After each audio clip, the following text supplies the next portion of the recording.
Al Cierre con Andrés Mompotes. Saludos cordiales, estamos en la sala de Noticias del Tiempo porque estamos listos para grabar Al Cierre, el podcast con el cual analizamos las causas y las consecuencias de los temas más importantes del día. Lunes 13 de agosto de 2018, lunes movido en el Congreso por cuenta de la elección de Contralor, lunes movido también por declaraciones en relación con la consulta anticorrupción, y veremos también qué pasa con la bomba pensional y qué se viene para los equipos colombianos en la Suramericana. Soy Andrés Mompotes, su director de Información del Tiempo. Comenzamos. La clave de las noticias. Y en el tema clave comenzamos con la polémica desatada alrededor de la elección de Contralor, una elección que ya desde antes había generado bastante controversia por cuenta de las normas que deberían regir este nombramiento. El Congreso está poniendo en práctica unas normas nuevas que incluían un filtro por parte de una universidad que en este caso le correspondió la responsabilidad a la UIS, a la Universidad Industrial de Santander, pero han surgido declaraciones y cruces de dardos por quién podría quedarse con este cargo tan importante para la estructura del Estado. Estamos en este momento con Edulfo Peña, editor de política, y con Milena Zarralde, de la sección de Justicia del Tiempo. Vamos a comenzar con Milena porque hoy el Contralor actual, Edgardo Maya Villazón, dio unas declaraciones que encienden esta polémica. ¿Qué fue lo que pasó, Milena? Así es, Andrés, pues hoy se encontraban en un foro, en un conversatorio en la Universidad de Externado, hablando sobre corrupción. Y pues en este conversatorio surgió el tema de la elección del Contralor General, y pues allí estaba participando el actual Contralor General Edgardo Maya, y él hizo un fuerte pronunciamiento porque lo primero que dijo es que al gobierno no le sirve en este momento tener un Contralor de bolsillo. Luego criticó las modificaciones que el Congreso hizo en su momento, en donde quitó unas restricciones claves para ser Contralor, por ejemplo, no tener sanciones fiscales ni disciplinarias, y también no ser familiar de ninguno de los senadores ni representantes a la Cámara, ningún congresista. Quitó estas modificaciones y el Contralor también criticó esto. Y finalmente lo que dijo el Contralor General es que pues poner a un corrupto como jefe del organismo de control fiscal, como Contralor General, era como poner a un violador como rector de un jardín de niños. Muy duro el Contralor. Pero ¿qué fue lo que sucedió finalmente, Edulfo, con estas declaraciones y con uno de los candidatos a ser Contralor? Digamos que en principio el Contralor no dijo a quién aludía, quién era ese a quien comparaba con el rector de un jardín, que sería un violador. Pero como mencionó a alguien que tenía que tenía a alguien en el Congreso con una afinidad, pues algunos periodistas hicieron la inferencia que se trataba de José Félix Laforí. Y los periodistas que andamos preguntando todo el tiempo, porque su esposa es la senadora, la señora Cabal, es la senadora Cabal, la esposa de Laforí. Entonces unos periodistas se encontraron con Laforí y le dijeron: óyeme, es que el Contralor dijo que al parecer usted se refería en esos términos, que era corrupto, que no podía ser un Contralor de bolsillo, pero es que ellos no sé qué. Entonces Laforí respondió en unos términos más un poco moderados, dijo que el Contralor Maya rompía su neutralidad al ponerse a hacer esas afirmaciones.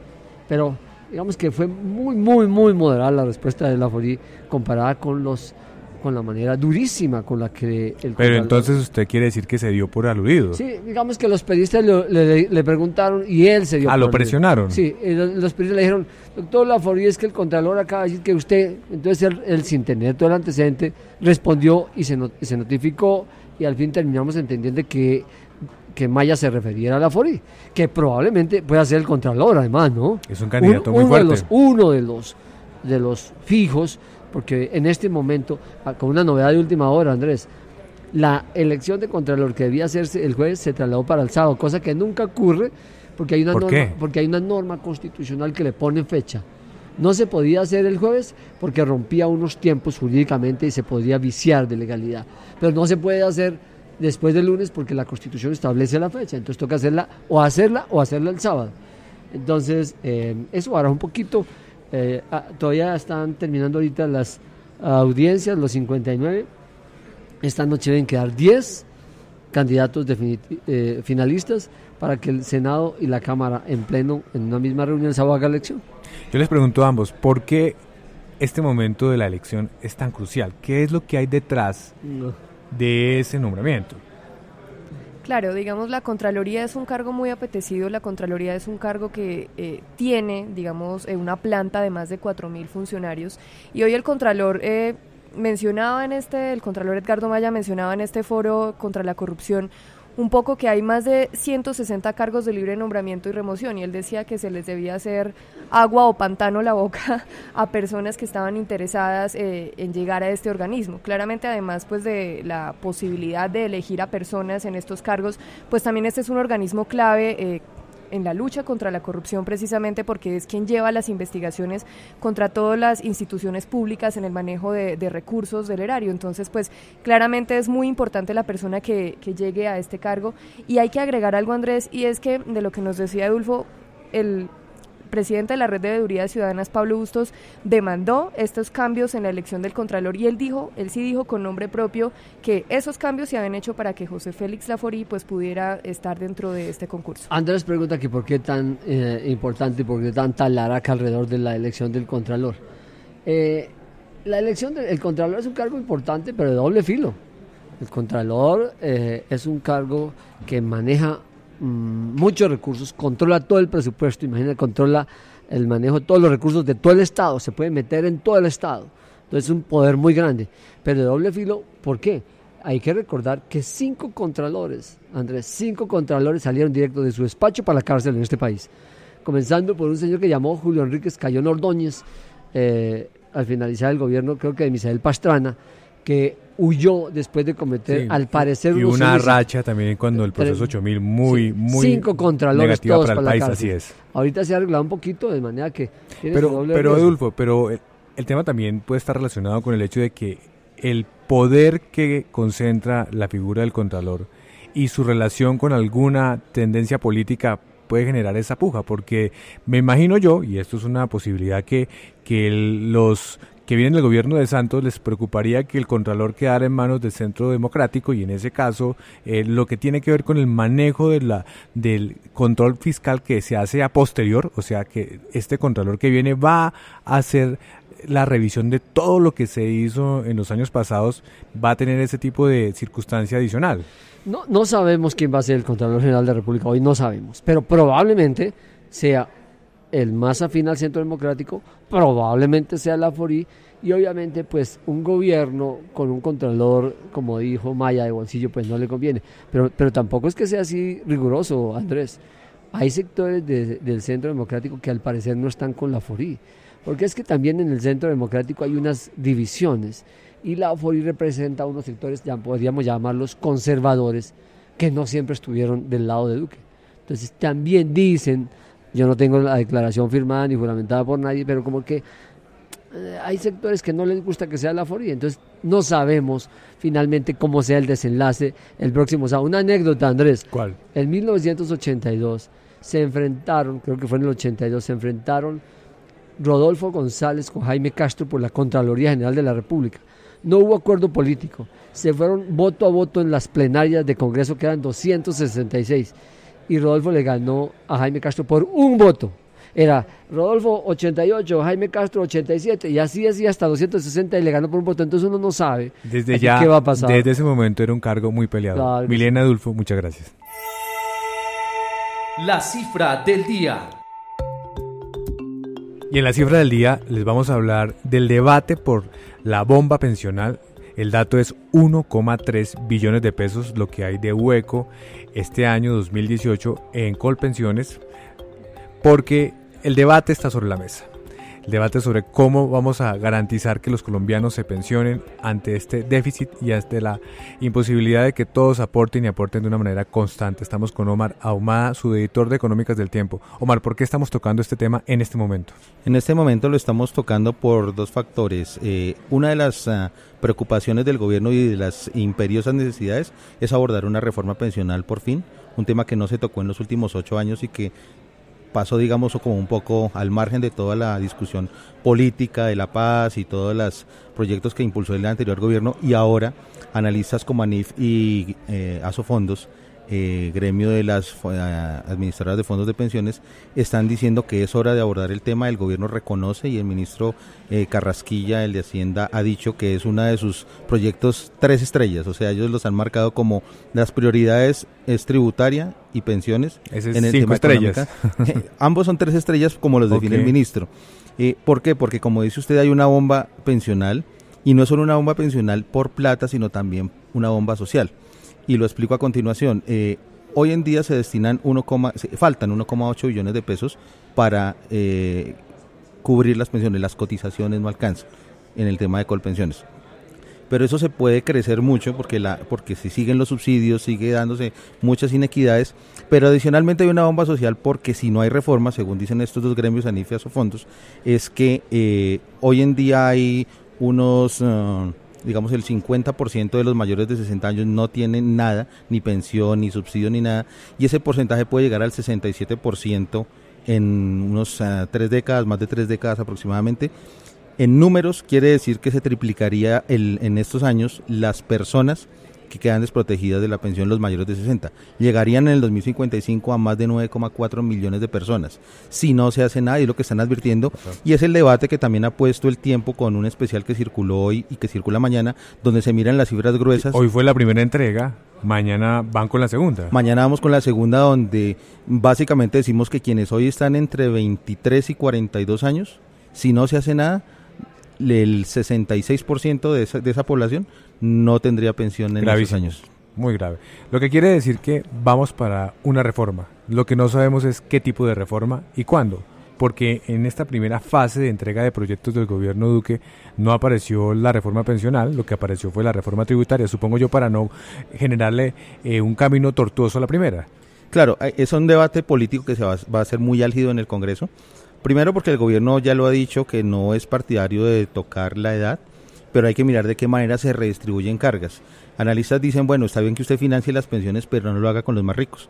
Hoy en día el quintilo, el grupo de personas con mayores ingresos se lleva como el 25% de los subsidios.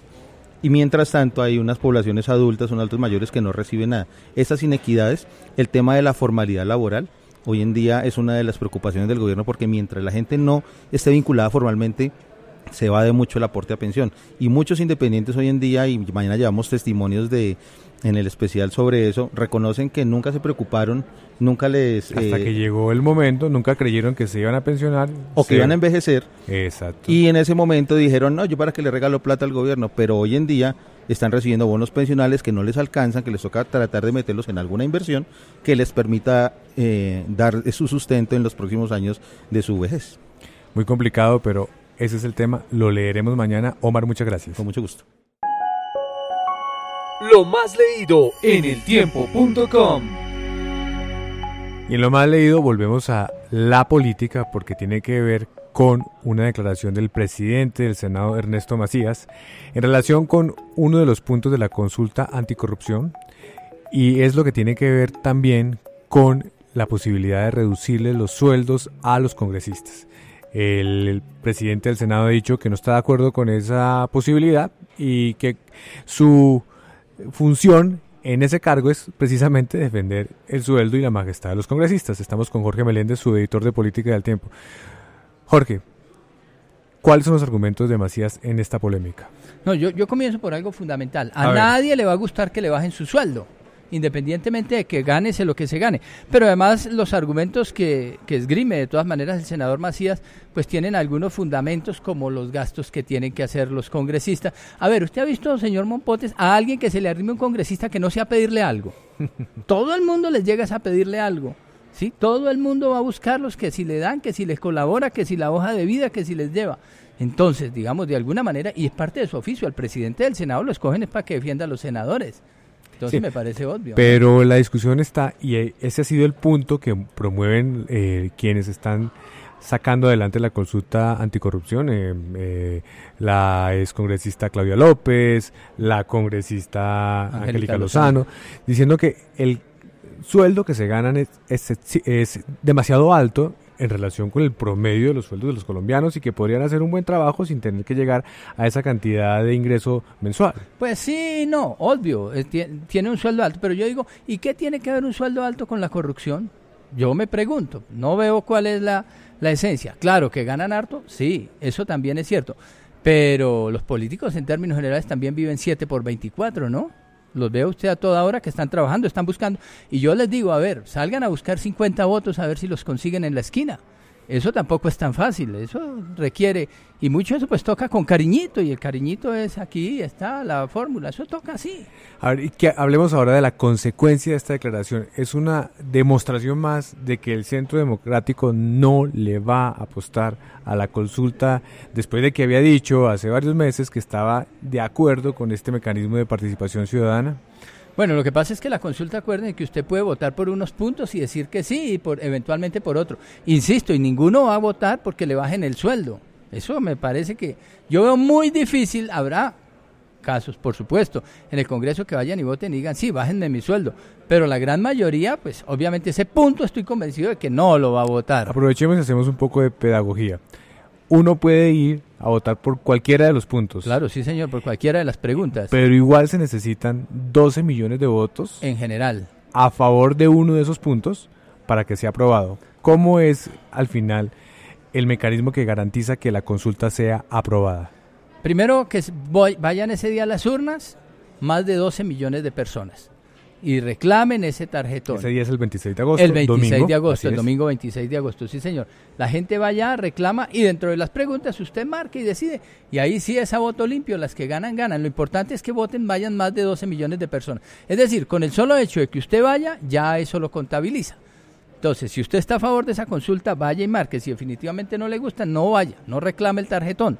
Cada uno es independiente. Por ejemplo, estoy convencido que este señor no va a irse el 26 de agosto. Se refiere a nuestro productor Julián Castiblanco. Está bastante escéptico ahí de que el domingo 26 creo que hay un partido, entonces ese se va a quedar en la casa. No, yo creo que no digamos eso porque él es muy buen ciudadano. Pero bueno, hay que garantizar que se respondan las 7 preguntas y después contabilizar 12 millones de votos. Claro, sí señor, que haya 12 millones de votos. Me he dicho, lo fundamental, lo primero es que ese día vayan a las urnas más de 12 millones de personas. Eso es lo fundamental. Si a las 4 de la tarde, cuando se cierren las urnas, no alcanzaron a llegar los 12 millones de personas, no hay nada, no importa que todas las preguntas se ganen con 11 millones 925 mil votos. Si no llegó la cifra exacta, que es un tricito más de los 12 millones de... Si esas personas no fueron a las urnas, definitivamente no pasa nada. Muy bien. ¿Sí? Ese es el problema. O sea, los que estén interesados en la consulta tienen que ir a votar ese día. Tienen que ir y hacer presencia en las urnas. Muy bien, estaremos muy atentos, Jorge. Muchas gracias. Bueno, señor. Lo que viene para su información. Y en lo que viene vamos a hablar de fútbol, nuevamente, luego de varias semanas sin tocar el deporte, porque esta semana en el marco de la Copa Suramericana tendremos nuevamente equipos colombianos y tendremos a Millonarios pasando un nuevo reto. Estamos con Pablo Romero de la edición de Deportes del Tiempo. Pablo, ¿qué se viene para Millonarios?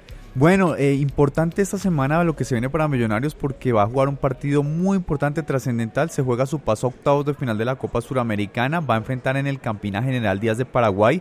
El partido de ida quedó 1-1 y que es lo importante, no solo avanzar a octavos de final, sino que si clasifica, como se espera que lo hagan, su siguiente rival, ¿se sabe cuál va a ser, Andrés? ¿Cuál? Independiente Santa Fe. No me Habrá diga. clásico capitalino en la siguiente fase de la Copa Suramericana si es que Millonarios pues logra el propósito de clasificar en su casa frente a General Díaz. Recordemos 1-1 el partido de día, el equipo viene motivado después de haber empatado a Atlético Nacional en el campeonato colombiano y bueno, tienen esa motivación de poder enfrentar a Santa Fe en lo que sería un extraordinario partido en la siguiente fase del torneo. ¿Y qué es en este momento, cuál es el momento en este momento de Millonarios en términos no solamente de ese buen ánimo por cuenta de ese empate casi que cerrando el partido anoche, sino qué está pasando internamente con el equipo, qué movimientos ha hecho el técnico para garantizar que Millonarios logre ahora el reto de la Suramericana? Bueno, hay que decir que el panorama de Millonarios no es el mejor, sí, consiguió un empate valioso, pero lo sufrió bastante, fue a Medellín a defenderse, venía de perder en el Campín contra Independiente Medellín, así que el arranque de temporada no ha sido el mejor, no ha sido el más esperado, los refuerzos hasta ahora están engranando, bueno, Cristian Marrugo hizo un golazo ya que es uno de los hombres nuevos, pero todavía están en deuda varios de ellos, así que En el interior del club lo que el equipo está intentando es jugar un poquito diferente a lo que venía haciendo, un poquito más de solidez defensiva porque vienen fallando mucho los centrales y encontrar el tema del gol, que pues es la tarea pendiente que tienen los atacantes de Millonarios para poder superar esta fácil contra el equipo paraguayo. Y si le toca contra Santa Fe, ¿cómo están las cosas por el lado de la Casa Cardenal? Bueno, por Independiente Santa Fe también un arranque complicado. Santa Fe logró su clasificación a octavos de final de la Copa, pero le ha costado bastante engranar este arranque de temporada. Empató el fin de semana contra el América, el anterior contra el América, y este fin de semana ya por fin ganó, derrotó a Alianza Petrolera. Entonces encadenó 2 resultados positivos, uno de visitante y uno de local, para pensar en que pueda tener una interesante actuación en la Copa Suramericana que ya ganó en el 2015. El equipo tenía la deuda del gol, no estaba metiendo goles, ya por fin se desquitó, anotó 4, anotó Morelo, anotó Seijas, que son los jugadores en los que confía la gente ahora de la afición cardenal, así que todo apunta a que podamos tener un extraordinario clásico, pero falta la tarea pendiente, que es que Millonarios consiga la clasificación. Vamos a ver entonces qué sucede. Pablo, muchas gracias. Con gusto. Son cerca de las 7 de la noche aquí en la Sala de Noticias del Tiempo. Nos despedimos, los invitamos mañana a que nos acompañen al finalizar la tarde en eltiempo.com. Feliz descanso.